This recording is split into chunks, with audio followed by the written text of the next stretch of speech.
आज दुनिया का अधिकांश लोग किसी न किसी धर्म को मानते हैं, चाहे वो धर्म कोई भी हो, हिंदू, मुस्लिम, सिख, ईसाई, कोई भी धर्म हो, लेकिन अधिकांश लोग कोई ना कोई धर्म को मानते हैं, खाली चाइनीज सबके छोड़ के। क्या तनि दिन के बाद देखिए ना, अपन माँ बाप जो बुढ़ा जाते ना, जब जलपा हो जाते ओकरो सके काट के उसे खा जाते।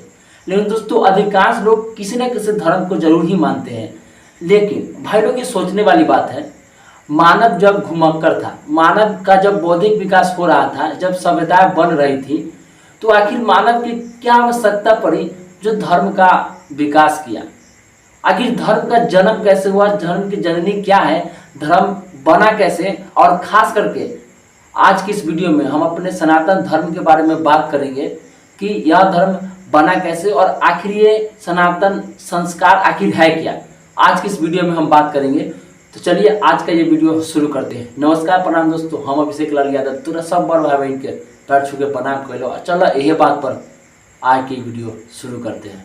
तो भाई लोग सबसे पहले बात करते हैं, आखिर धर्म है क्या।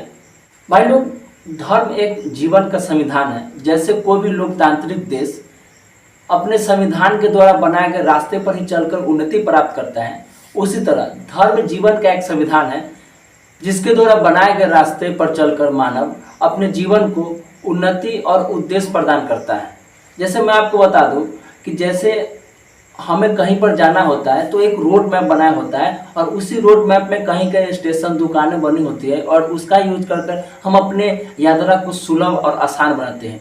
उसी तरह धर्म एक रास्ता है जिस पर मानव चलकर उसके बातों को अपने जीवन में उतारकर अपने जीवन को आसान बनाता है। और यही मानव जब अपने समूह को इसी मार्ग पर लेकर चलता है तो उसका एक कल्याणकारी समाज का निर्माण होता है। और इसके अलावा जब धर्म बहुत बड़ा हो जाता है, विशाल हो जाता है, तो उसमें कोई भी मानव अपने जीवन की सारी जो घटनाएं और उसका जो अनुभव होता है, जब उस धर्म के किसी किताब में अगर लिख देता है तो पीछे से आने वाली पीढ़ी अपने जीवन के वो कठिन सवाल का भी जवाब उस पुस्तक से पा जाता है, जो पुस्तक उस धर्म के रास्ते पर चल के किसी मानव ने अपना अनुभव को उस पुस्तक में लिखा होता है। उससे आने वाली पीढ़ी को बहुत आसानी होती है अपने जीवन को जीने में।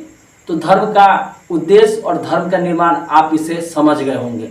लेकिन भाई लोग ये भी सोचने वाली बात है कि आखिर धर्म बना कैसे और इसमें देवताओं की एंट्री कैसे हो गई। तो चलिए इसी बात को भी समझने की कोशिश करते हैं।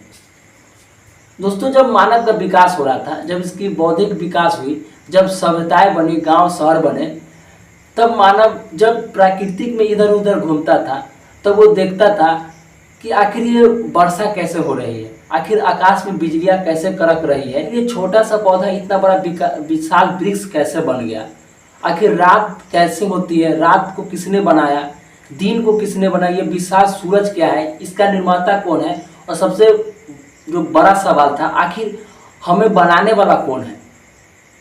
ये सभी बातों को सोचकर मानव जब गहन सोचा तब ये लोग सोचे कि इन सभी कारकों के पीछे कोई ना कोई अदृश्य शक्ति है।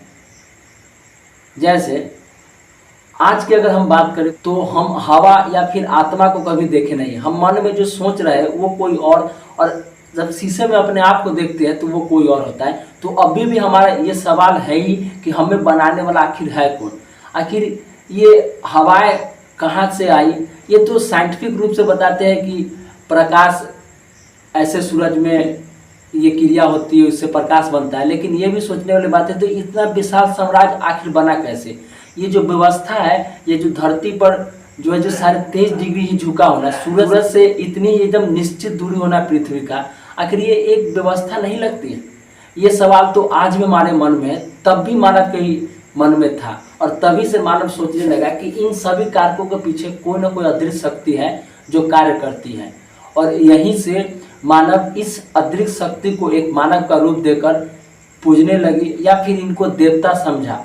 और इसी तरह प्रकृति के अनेक परिघटनाओं और चीज़ों को लेकर एक देवताओं की श्रृंखला बन गई, जो आज हमारे सनातन धर्म में देखने को मिलता है। बहुत सारे लोग कहते हैं कि सनातन धर्म में इतने सारे देवता है, हमारे धर्म में तो एक ही देवता है।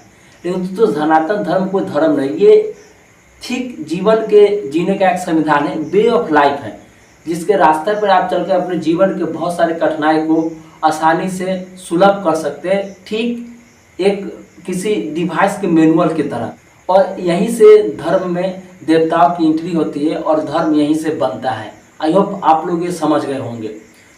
थोड़ा सा अगर हम अपने सनातन धर्म की अगर बात करें तो सनातन धर्म में भी आप देखोगे यहाँ पे सूर्य की भी पूजा हो रही है, जल की भी, पेड़ की भी, पशुओं की, सारे चीज़ों की पूजा हो रही है, और यहाँ तक कि पत्थर पहाड़ की भी यहाँ पर पूजा हो रही है। इसका पूजने का मेन कारक वही है जो मैं आपको पहले बताया कि आखिर इन निर्माताओं को हम धन्यवाद करते हैं, क्योंकि हम भी इन्हीं से चीज़ों से मिलकर बने होते हैं। आत्मा हवा की तरह होता है, शरीर मिट्टी की तरह, और यही हम हैं जो हमें आज एक जीवित रूप मिला है।